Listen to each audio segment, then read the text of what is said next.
नमस्कार, मैं हूं अभय कुमार। आप देख रहे हैं अपना खास कार्यक्रम बिहार समाचार। बिहार समाचार में खबरें बिहार की, बातें बिहार की, देश दुनिया की तमाम खबरें जो आपको जानना जरूरी है। तो बिहार समाचार में पहली खबर लेते हैं कि मुख्यमंत्री नीतीश कुमार 16 जून को पंचायत प्रतिनिधियों से वीडियो कॉन्फ्रेंसिंग के जरिए मुताबिक होंगे, बात करेंगे, जिसकी तैयारी जिला प्रखंड से लेकर पंचायतों में चल रही है। मुख्यमंत्री का जोर होगा पहले बरसात के पहले स्वच्छता अभियान चलाने का और कचरा प्रबंधन को लेकर बिहार में क्रांति लाने की बात कही जा रही है। वहीं बिहार को बायोगैस का बड़ा हब बनाने की बात की जा रही है। इसमें पंचायत प्रतिनिधियों की जिम्मेवारी सुनिश्चित की जाएगी। वहीं वार्ड की समिति को भी और नई जिम्मेवारियां मिल सकती है। हालांकि वो कल खुलासा हो जाएगा कि मुख्यमंत्री ने पंचायत प्रतिनिधियों से क्या कहा और 16 जून से ही पंचायत प्रतिनिधियों का प्रशिक्षण शुरू हो जाएगा। प्रशिक्षण सामग्री प्रखंडों तक पहुंच चुके हैं और जिसका लोकार्पण भी पटना के कार्यक्रम में किया जाएगा। सारे टूल्स का लोकार्पण किया जाएगा, डेमो भी बताया जाएगा। हालांकि पंचायत प्रतिनिधियों में प्रचार प्रसार का अभाव रहने के कारण बहुत सारे इलाकों में बहुत ऐसे इलाके हैं जहां के पंचायत प्रतिनिधि नहीं जान पाए हैं। हालांकि जो आपके चैनल से जुड़े हुए हैं सारे पंचायत प्रतिनिधि पंचायती राज विभाग के पल पल की खबर रखते हैं। वहीं बिहार में एक से बहुत बड़ी खबर आ रही है कि बिहार में अब टीईटी सीटेट से ही शिक्षकों की बहाली होगी। बिहार में टीईटी परीक्षा नहीं होगी। बिहार में अब टीईटी परीक्षा नहीं होगी, सीटेट से ही शिक्षकों की बहाली होगी। शिक्षा विभाग का फैसला, पहले से ही टीईटी पास को मिलेगा मौका। जब केंद्र साल में 2 बार, विभाग की दलील यह है कि केंद्र जब साल में 2 बार सीटेट लेता है तो फिर यहाँ करवाने की क्या जरूरत है। टीईटी नहीं होने से भोजपुरी और मैथिली भाषी छात्रों को नुकसान होगा, क्योंकि जो सीटेट होता है उसमें मैथिली और भोजपुरी भाषा की परीक्षा नहीं होती है और पूरा देश अब चुनावी मोड में आ गया है। प्रधानमंत्री नरेंद्र मोदी का 8 साल कार्यकाल पूरा हो चुका है। बचे हुए 2 साल में अब चुनावी मोड में सरकार आ गई है। 10 लाख जॉब का जबरदस्त ऑफर दिया है। प्रधानमंत्री मोदी का निर्देश 18 महीने में सभी मंत्रालयों के रिक्त पदों को भरा जाए। बेरोजगारी से निपटने के लिए केंद्र सरकार सक्रिय, पीएम मोदी ने दिए निर्देश। केंद्र सरकार में कुल 40 लाख पद, 21% यानी 9 लाख खाली है। सबसे ज्यादा रक्षा और रेलवे में है। तो अब 10 लाख नौकरियां अगले 1.5 साल में मिलने वाली है और इसमें ज्यादातर नौकरियां ग्रुप डी की भी है, ग्रुप सी की भी है, ग्रुप बी की भी है, ग्रुप ए की भी है। तो युवाओं के सामने सुनहरा अवसर है कि वह मेहनत करके नौकरी ले सकते हैं। और दूसरी जबरदस्त खबर यह है कि अब सेना में पार्ट टाइम के लिए बहाली होगी।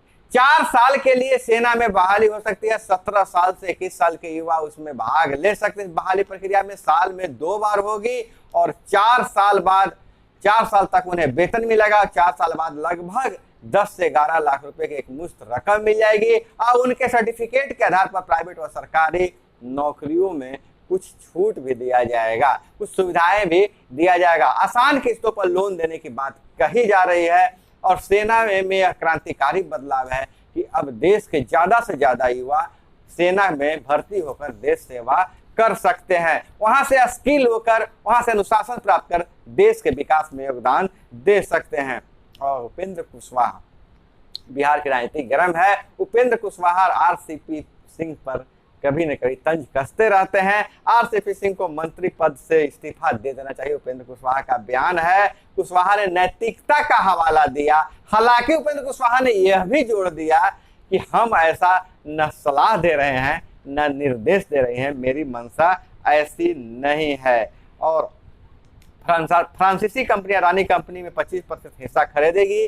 ग्रीन एनर्जी के सबसे बड़े प्रोजेक्ट में 3.9 लाख करोड़ निवेश करेंगे अडानी और राज्य की 858 किलोमीटर सड़क बनेगी। नेशनल हाईवे केंद्रीय सड़क परिवहन मंत्रालय की मिल गई है सैद्धांतिक सहमति। घोषित करने की प्रक्रिया अंतिम चरण में। तो अब राज्य के लगभग 900 कहिए 858 है। 850 किलोमीटर की सड़क अब नेशनल हाईवे में तब्दील हो जाएगा। और बिहार ग्रीन एनर्जी में अग्रणी भूमिका निभाना चाहता है। सीएनजी का विकल्प होगी सीबीजी। खाड़ी देशों पर खत्म होगी पेट्रोल डीजल के लिए निर्भरता। और सतत स्कीम है इंडी ग्रीन कंप्रेस्ड बायोगैस के प्रमोशन सेमिनार में बोले उद्योग मंत्री। 100 से अधिक कंपनियां बिहार में सीबीजी प्लांट लगाने को तैयार। और सीबीजी का मतलब है कंप्रेस्ड बायोगैस, और इससे ग्रीन एनर्जी मिलेगी। कूड़े कचरे से यह गैस बनाया जाएगा, जिससे ऊर्जा जरूरतों की बहुत प्रतिशत भाग हमें मिलेगा और खाड़ी देशों पर निर्भरता खत्म होगी। सीबीजी और सीएनजी में काफी समानता है। जहां सीएनजी स्टेशन रहेगा वहां सीबीजी भी मिलेगा। और कंप्रेस्ड बायोगैस का बिहार में सबसे उज्जवल भविष्य। क्या क्या कृषि प्रोडक्ट हम लोग फेंक देते हैं, कृषि को जो अवशेष होते हैं सारे फेंक देते हैं। कूड़े कचरा प्रबंधन की अभी यहाँ पर उतना ठोस व्यवस्था नहीं है। अगर सीबीजी प्लांट लगते हैं तो दोनों तरफ से फायदा होगा, राज्य भी स्वच्छ होगा और दूसरे देशों पर ऊर्जा के लिए निर्भरता भी खत्म होगी। और इधर सर्वे के एक रिसर्च की बात करें तो 36% कोरोना के बाद 36% बच्चे 2 साल से स्कूल नहीं गए, अब जाएंगे। 70% स्कूलों ने माना ऑनलाइन में दिक्कत है। और डर यह है कि लंबे समय बाद स्कूल जाने वाले बच्चे तनाव में, पेट सिर में दर्द, पसीना आना इसके लक्षण है। और बच्चे हम उम्र संग खेले तो दिमागी सेहत सुधरेगी। नई चीजें यह होगी कि बच्चे जो घर में कैद थे अब स्कूल में जाएंगे तो नए बच्चों के साथ खेलेंगे तो उन्हें दिमागी सेहत में सुधार होगा। और देश के 28% हिस्से में मानसून 2021 में अब तक आधा देश भीग चुका था। और अनंत सिंह की बात की जाए तो कम से कम 7 साल की सजा होगी और अधिकतम उम्र कैद की सजा संभव है। 47 मामले में अनंत सिंह दोषी, जा सकती है विधायकी। सजा के बिंदु पर 21 जून को होगी सुनवाई। आवाज से 47 कारतूस और हैंड ग्रेनेड हुआ था बरामद। व्हील चेयर पर कोर्ट में पेश हुए।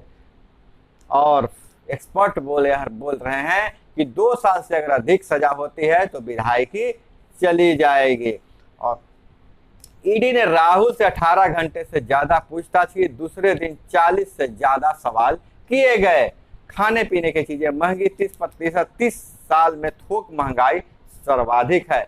और एयर इंडिया ने टिकट होने पर भी बोर्डिंग से रोका, 10 लाख का लगा जुर्माना। और इधर बिहार में मानसून की एंट्री के बाद 12 जिलों में बिहार में मानसून घुस चुका है, फिर भी 12 जिलों में पारा जो है 41 डिग्री सेल्सियस के ऊपर है, पार है। आज बारिश होने के आसार है। 17 जून को पूरे बिहार में होगी मानसून की एंट्री। पटना, गया, बक्सर, औरंगाबाद में लू की स्थिति है। औरंगाबाद में तो पिछले 2 दिनों में, पिछले 48 घंटों में 12 मौतें भी हीट वेव से हुआ है, लू से हो गया है। कदाचार मुक्त जेईई मेन परीक्षा के लिए लिया जाएगा आर्टिफिशियल इंटेलिजेंस का सहारा। पहली बार बिहार के 35 शहरों में 20 से 29 जून तक होगी परीक्षा। उप मुख्यमंत्री तारकिशोर बोले प्रगतिशील विचारधारा के साहित्यकार थे नागार्जुन। वहीं जगह जगह संत कबीर दास की भी जयंती मनाई गई। वक्ताओं ने कहा कि कबीर ने एक ही सोटे से सभी को सोटा है, इसलिए कबीर हर जगह पूजनीय है। कोई उनकी आलोचना नहीं करता है। इसलिए नफा और नुकसान नहीं देखकर जहां भी बुराई है उस पर बार करना चाहिए। जाति धर्म की दीवार को तोड़ देना चाहिए। राज्य अधिकार छात्र परिषद ने राज्य कार्यकारिणी बैठक की। बिहार में पहली बार 2011 में हुई थी टीईटी, उसके बाद अलग अलग विषयों की टीईटी परीक्षा हुई थी। समस्तीपुर में 25 लाख की रंगदारी के लिए अंधाधुंध फायरिंग, 2 को लगी गोली। शहर के मड़वाड़ी बाजार में वारदात, 10-15 अपराधियों ने मार्केट मालिक के भतीजे का अपहरण किया, फिर बाद में छोड़ दिया। दुकानदारों ने की नारेबाजी। मार्केट बनाने पर स्टेशन रोड के बदमाश मांग रहे थे रंगदारी से कारोबारी का यह बयान है। भागलपुर में बारातियों से भरे ऑटो को ट्रक ने रौंदा, दूल्हे के पिता चाचा सहित 5 की मौत। NH 31 पर बीहपुर के मड़वा गांव के समीप देर रात हुई दुर्घटना, 4 लोग घायल भी हुए हैं। बाढ़ पर नियंत्रण हो जाए तो तेजी से होगा बिहार का विकास, मंत्री। और इधर लोन दर में इजाफा 0.9% तक किया गया, पर जमा ब्याज पर सिर्फ 0.2% ही ब्याज बढ़ाया गया। और अफगान की पहेली सुलझने का नाम नहीं ले रहा है। तालिबान का राज के 10 महीने पूरे हो गए हैं, लेकिन कब्जा अधूरा है। पंजशीर के जम्बाज अब भी तालिबान को दे रहे हैं टक्कर। पहाड़ों में चल रहे हैं नॉर्दर्न अलायंस के लड़ाकों की ट्रेनिंग कैंप। उज्बेक और ताजिक सीमा से अलायंस को हथियार सप्लाई। मई के बाद लड़ाई तेज, पंजशीर में तालिबान ने काटा इंटरनेट। और आम राय बनाने के लिए सोनिया, पवार और मुलायम से मिलने घर जाएंगे राजनाथ सिंह। और इधर बात करें कि शहर में इम्यूनिटी सिस्टम कमजोर है गांव के बनिस्बत, इसलिए रोगों का अटैक ज़्यादा शहरों में हो रहा है। तो दोस्तों, यह थी वह तमाम खबरें जो आपको जानना जरूरी था। इसी तरह से खबरों के लिए बने रहिए हमारे साथ। चैनल पे नए हैं तो चैनल को सब्सक्राइब कर लीजिए। मिलते हैं अगले वीडियो में। जय हिंद, वंदे मातरम।